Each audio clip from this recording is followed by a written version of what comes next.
দেখো বন্ধুরা, তরকারিটা কত সুন্দর হয়েছে, হেবি সুন্দর হয়েছে। এইভাবে রান্না করে খেয়ে দেখবা। তেলও কম দিয়েছি, কম তেলে রান্না করে দেখবা, হেবি সুন্দর হয়। তরকারি কালার দেখো, হেবি কালার হয়েছে। এই তরকারিটা খেতেও খুব টেস্ট হবে। হ্যালো বন্ধুরা, সবাই কিরম আছো? সবাইকে নমস্কার।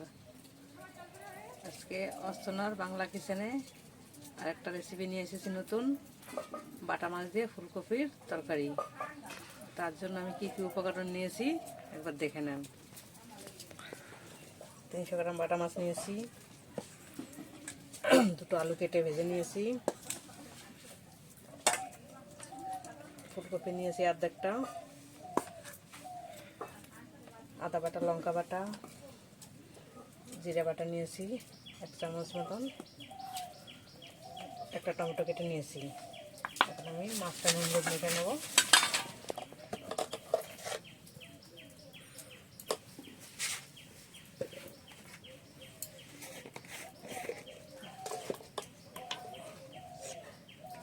হাফ চামচ নুন, হাফ চামচ হলুদ গুঁড়ো দিয়ে মাছটা মেখে মাছটা ভেজে নেব। কড়াইতে আমি তেল বসিয়ে দিয়েছি, মাছটা ছেড়ে দেবো এখন।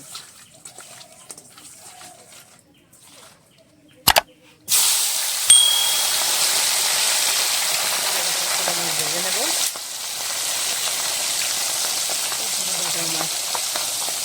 মাছের তরকারি করলে খেতে ভালো লাগে। জ্যান্ত বাটা, গুঁড়ো বাটা একটুখানি করে ভেজে নিলাম, তুলে নেব। ভাজা হয়ে গেছে, আর যে কটা আছে সব দিয়ে দেবো।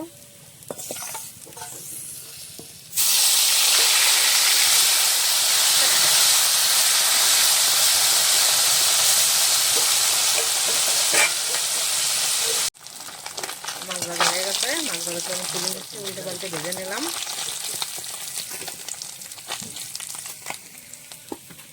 এখন আমি তেলে একটুখানি জিরা সম্বাদ দিয়ে দেবো। জিরা সম্বাদ দিয়ে দিলাম। এখানে আমি আদা বাটা, লঙ্কা বাটা দিয়ে দিচ্ছি।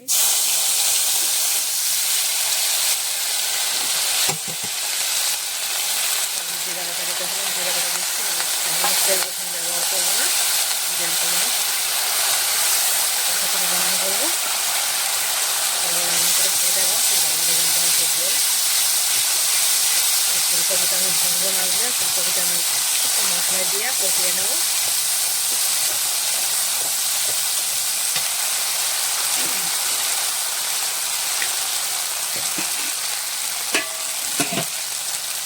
মশলা দেওয়া বাটিতে মশলাটা ধুয়ে একটু জল দিয়ে দেবো বাটি থেকে। মশলাটা ভালোভাবে পুড়বে না।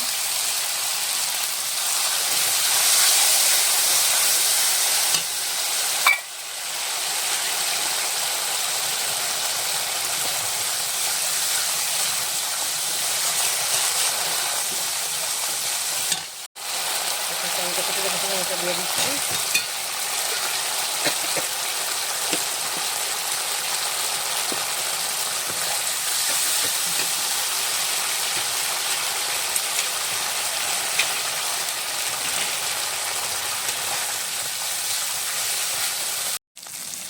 এখন 1 চামচ হলুদ দিয়ে দিচ্ছি, হলুদ গুঁড়ো।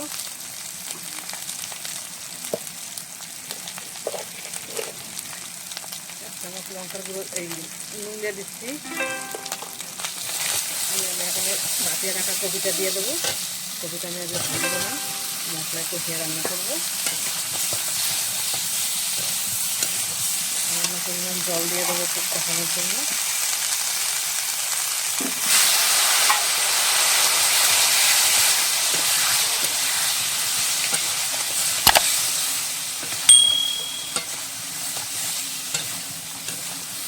একটুখানি সময় ঢেকে রাখবো আমি 2-3 মিনিটের মতন। আমি এখন একটু উল্টিয়ে নাড়াচাড়া করে দেবো। দেখুন কপি কত সুন্দর হয়ে গেছে, হেবি সুন্দর হয়ে গেছে, এত সুন্দর হয়েছে। ভাজলেও এত সুন্দর মজা না, এটা পুরনো রান্না। আগের দিনের মানুষই কপি ভাজা রান্না করতো না। মশলা দিয়ে রান্না করতো, আমি সেভাবে রান্না করছি। আবার একটু ঢেকে দেবো। আমি এখন ঢাকাটা তুলে নিচ্ছি, নিয়ে আমি এখন আলুটা দিয়ে একটু নাড়াচাড়া করে জল দিয়ে দেবো। ভেজে রেখেছিলাম, এইভাবে করে একবার খেয়ে দেখলাম। এই কপিটাও ভাঙবে না, এই কপিটাও খেতে খুব ভালো লাগে, খুব সুন্দর হয়ে যায়। নাড়াচাড়া করবো, জল তেল ছেড়ে দেবে কপির থেকে।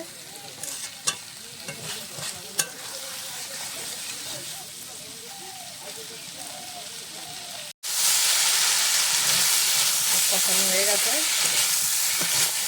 আমি কম তেলে রান্না করেছি। আমি একটু পাশে গরম জল বসিয়ে রেখেছিলাম, গরম জল দিয়ে দিচ্ছি।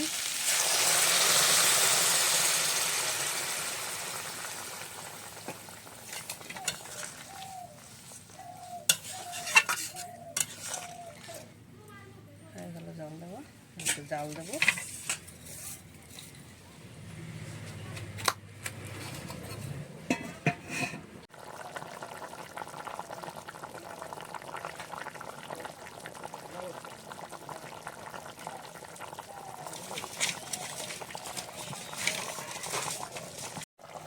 এখন ভাজা মাছটা দিয়ে দিচ্ছি।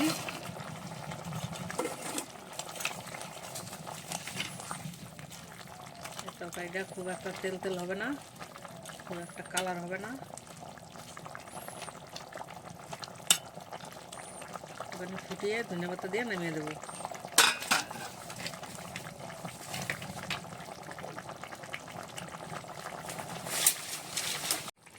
ধনেপাতা দিয়ে তরকারিটা নামিয়ে দেবো।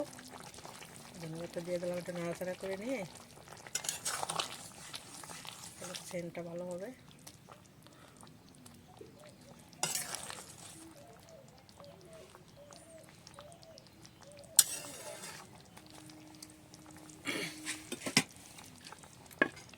তরকারিটা আমি নামিয়ে নিচ্ছি।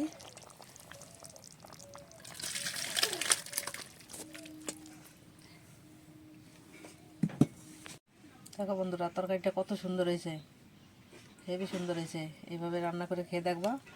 একটা তেলও কম দিয়েছি, কম তেলে রান্না করে দেখবা, খুব সুন্দর হয়। তরকারি কালার দেখো, হেভি কালার হয়েছে। এই তরকারিটা খেতেও খুব টেস্ট হবে। এভাবে বানিয়ে বাড়িতে খেয়ে দেখবা, হেবি সুন্দর হয়েছে।